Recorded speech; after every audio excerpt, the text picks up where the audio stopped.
There are slot machines on every casino floor that pay out 5 to 10% more than the machines around them. Ex-employees know exactly where they are. Casinos never advertise them. They're hidden in plain sight, and you walk past them every single visit because you don't know what to look for.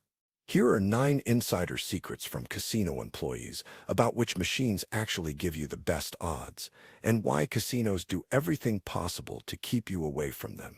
1. The airport slots are the absolute worst, and casinos know it. If you're playing slots in an airport, you're playing the tightest machines in existence. Las Vegas airport slots have an average return-to-player RTP of 75 to 85%. That means for every $100 you put in, the machine is programmed to keep $15.25. Floor slots in actual casinos average 90 to 95% RTP. You're giving up 10 to 15% more of your money at the airport. Why casinos do this? Because they can. You're a captive audience. You're killing time before a flight. You're not a serious gambler. You're a tourist throwing away leftover money. Airport slots are designed for maximum profit from minimum time, high denominations, low payouts, zero competition. But here's the brutal reality. Casinos don't own airport slots. The airport does, and they contract out the space. The companies that operate airport machines pay premium rent for that location. They compensate by programming the tightest possible RTP that gaming regulations allow. In Nevada, slots must return at least 75%. Airport slots return exactly 75%. Not a penny more. Never play airport slots. Not even for fun. Not even with just $20. Those machines are specifically programmed to extract maximum money in minimum time. You have better odds playing the lottery. 2. The highest paying slots are near the casino entrance, intentionally. Not because casinos want you to win, because they want people walking by to see you win. Those flashing lights and ringing bells, that's advertising. Casinos sacrifice profit on entrance machines to create excitement that draws people deeper into the casino. The mechanism: let's say you walk past the entrance and someone hits a $1,200 jackpot on a dollar machine. Lights flash. Sounds go crazy. An attendant comes over. Everyone notices. Your brain registers. People are winning here. You're now primed to think this casino has loose slots. You go inside and play tighter machines for hours, losing steadily. But that entrance jackpot convinced you the casino is hot. But here's what employees actually observe. Those entrance machines pay out small to medium jackpots constantly. $500 here, $1,000 there, $2,000 occasionally, frequent enough to create visible wins. But the big progressives, the $1,000,000 jackpots, are never near entrances. Those are deep in the casino, where only committed players go. If you're going to play slots, start near the entrance. Play for 20 to 30 minutes on those high-traffic machines. They genuinely have better RTP than machines deep in the slot rows. If you hit anything decent, leave. Don't let the casino lead you to tighter machines inside. 3. The penny slots cost more than dollar slots and pay out less. Not because they're rigged. They're programmed exactly like other slots, but because they trick you into betting way more than you realize. A penny slot typically requires 40-50 lines. Betting 1 cent per line means 40 cents, 0.50 per spin. Most players bet 2 - 5 cents per line, making each spin $1.25. That's the same as dollar slots, but penny slots have worse RTP. The math that casinos love. Penny slots average 88 to 92% RTP. Dollar slots average 94-96% RTP. $5 slots average 95-97%. The higher the denomination, the better the payout percentage. But casinos market penny slots as cheap fun, and players think they're betting pennies when they're actually betting dollars per spin. But here's the psychological trap. Penny slots let you play longer on the same bankroll, which sounds good until you realize playing longer means losing slowly instead of quickly. The casino makes more money from you on a penny slot than a dollar slot because you stay longer. Hit more spins, and the lower RTP grinds your bankroll to zero over more time. If you have $100 to play, you're better off playing dollar slots at $1 per spin for 100 spins than penny slots at $2.50 per spin for 40 spins. The dollar slots have better RTP, meaning you'll statistically lose less. Penny slots are designed to make you feel like you're betting less while actually extracting more money over time. 4. The machines next to winners are programmed tighter strategic placement. When someone hits a major jackpot, casinos immediately see a surge of play on surrounding machines. Players think this area is hot and flock to nearby slots. Casinos know this, so they position their tightest machines, lowest RTP, directly adjacent to high-traffic winners. Imagine a progressive jackpot machine that pays out $50,000. It's programmed with 94% RTP, decent odds. The 4 machines surrounding it, 85 to 88% RTP, terrible odds. When that progressive hits, dozens of players swarm the area. They can't play the winning machine. Someone's already on it, so they play the adjacent machines. Those adjacent machines are deliberately programmed to capitalize on the hot area fallacy.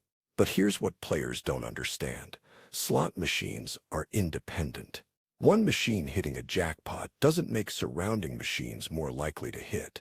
Each spin is a random number generator outcome with fixed probability. But human psychology says this area is lucky, so casinos exploit that by putting the worst-paying machines next to the best-paying ones. If you see someone hit a big jackpot, don't immediately play the machines around it. That area is bait. The casino designed it to look hot while statistically being cold. 5. The 98% payback signs are technically true, but completely misleading.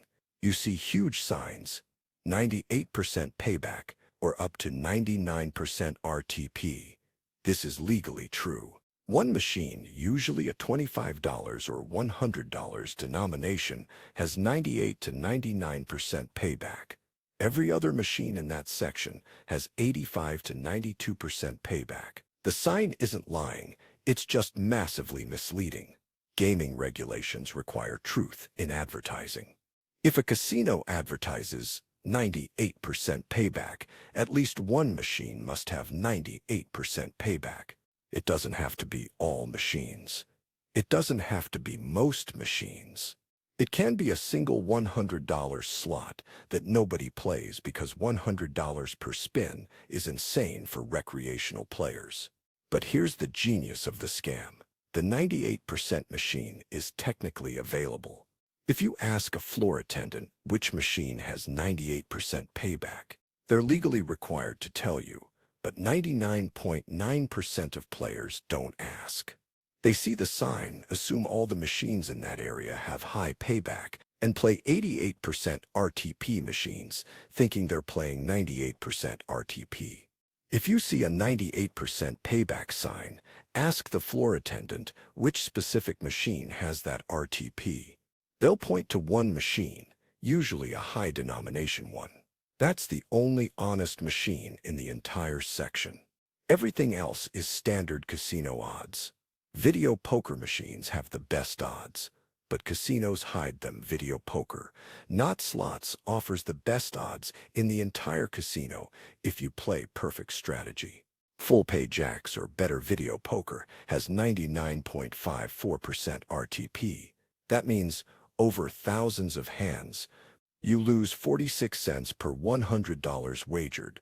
Compare that to slots at 88 to 92% RTP, where you lose $8.12 per $100.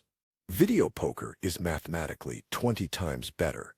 Why casinos hate video poker? Because informed players can actually break even or profit slightly over long sessions. The house edge is so thin that comps and promotions can tip it into player advantage. Casinos make almost nothing from skilled video poker players.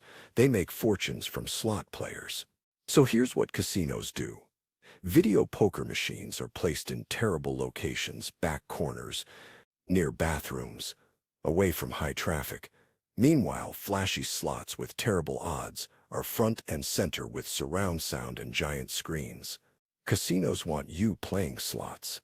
They hide video poker because it's too fair. But here's the catch. You must play perfect strategy. They make mistakes, holding the wrong cards, chasing flushes, breaking winning hands.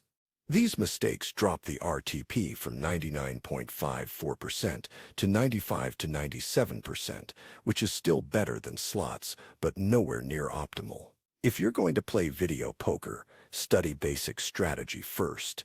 Otherwise, you're giving up your edge. If you want the absolute best odds, find full-pay jacks or better video poker, 9/6 payout table, 9 coins for full house, 6 for flush. Learn perfect strategy and play that. Casinos actively discourage this by hiding these machines and promoting slots instead. 7. The progressive jackpot machines are almost always networked. Your odds are worse than you think. When you see a massive progressive jackpot, $1 million, $5 million, $10 million, you assume it's one machine with one lucky winner. Wrong.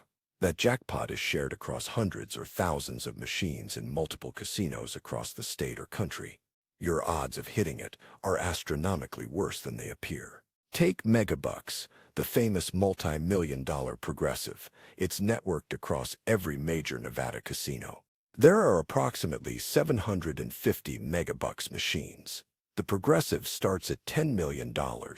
Odds of hitting the jackpot are approximately 1 in 50 million, worse odds than winning most lotteries. But casinos advertise the jackpot amount, not the odds. But here's what makes it worse. These network progressives take a huge percentage of every bet to fund the jackpot. A typical Megabucks machine has around 85 to 87% RTP before the progressive contribution. After the progressive contribution, it's closer to 82 to 84%. You're playing one of the tightest slots in the casino. With lottery-level odds for a jackpot shared across hundreds of machines. Staff watch tourists pour thousands into Megabucks chasing the dream. The last jackpot hit at Casino X was 3 years ago. The jackpot is currently $15 million. It looks tempting, but 750 machines across Nevada are generating the jackpot pool, and 750 sets of players are competing for it. Your individual odds are terrible. Don't play networked progressives unless you truly don't care about odds and just want the fantasy. Standalone progressives, jackpots tied to a single machine or small bank of machines, give you infinitely better odds. A $10,000 standalone progressive might have 1 in 500,000 odds. A $10 million network progressive has 1 in 50 million odds. The bigger the jackpot, the worse your chances. 8. The Casino Card Loyalty Program. Tracking changes your payouts, not legally, but practically. This is controversial, but longtime casino employees swear by it. When you insert your player's card, the machine theoretically doesn't adjust RTP. That would be illegal. But casinos use your card data to adjust comp rates, offers, and machine recommendations. And there's evidence they position high card use players near tighter machines. Your player's card tracks everything: time played, money wagered, win-loss ratio, game preferences. Casinos use this to calculate your theoretical loss and offer comps accordingly. But some employees claim the data also influences which machines you're directed to. But here's what definitely happens. Casinos use your data to send you promotions for specific machines. If their data shows you love penny video slots, they'll offer you free play on penny video slots, which have lower RTP than other denominations. They're not changing the machine's programming, but they're steering you toward the games where you're most likely to lose. Some staff insist machines pay differently based on card use. Others say that's illegal and impossible. What's undeniable is that casinos use your card data to maximize revenue from you. Whether that happens through algorithm manipulation or behavioral targeting is debated, but the result is the same. Your card helps the casino separate you from your money more efficiently. Some advantage players refuse to use players' cards, believing it helps them avoid casino profiling. Others use cards for comps, but vary their play to avoid predictable patterns. The paranoid approach is playing without a card. The practical approach is using the card, but being aware casinos are tracking and optimizing against you. 9. The due-to-hit fallacy is what keeps casinos rich, and employees hear it every day. They hear this constantly. This machine is due. It hasn't hit in hours. Someone's about to win big. This is the gambler's fallacy, and it's the single most profitable psychological trick casinos exploit. Slots are never due to hit. Every spin is independent with the same odds. Imagine a slot with 1 in 1,000 odds of hitting the jackpot. You watch someone play 999 spins without winning. The next spin has 1 in 1,000 odds, exactly the same as spin 1. The machine doesn't remember previous spins. It doesn't compensate. The random number generator doesn't care that it hasn't paid out recently. But human brains don't understand true randomness. We believe in hot and cold streaks. We think machines owe us wins after losses. Casinos know this.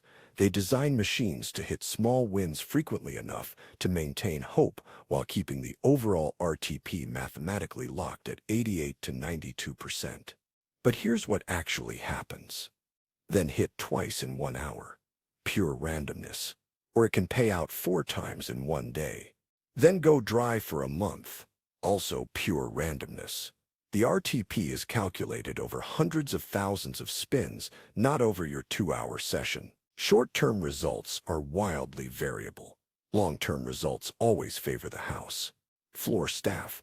Watch players sit at machines for 8 hours because it's going to hit soon. They can't tell players you're wasting your money on a mathematical fallacy because that's not their job.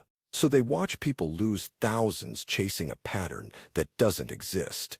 If a machine hasn't hit in a while, your odds are exactly the same as if it hit 5 minutes ago. If a machine just paid out a jackpot, your odds are exactly the same as before the jackpot. Slot machines have no memory. They don't get hot or cold. Every spin is independent. The sooner you accept that, the sooner you'll stop making decisions based on fallacies that casinos exploit for profit. Here's the irony. Casino employees know all of this. They still gamble. And most of them still lose. Why? Because knowing the math doesn't override the psychology. They know video poker has the best odds, but slots are more fun. They know penny slots are a scam, but they like playing longer. They know machines aren't due, but they play them anyway, hoping to get lucky. The ones who win are the ones who treat it like entertainment with a fixed budget.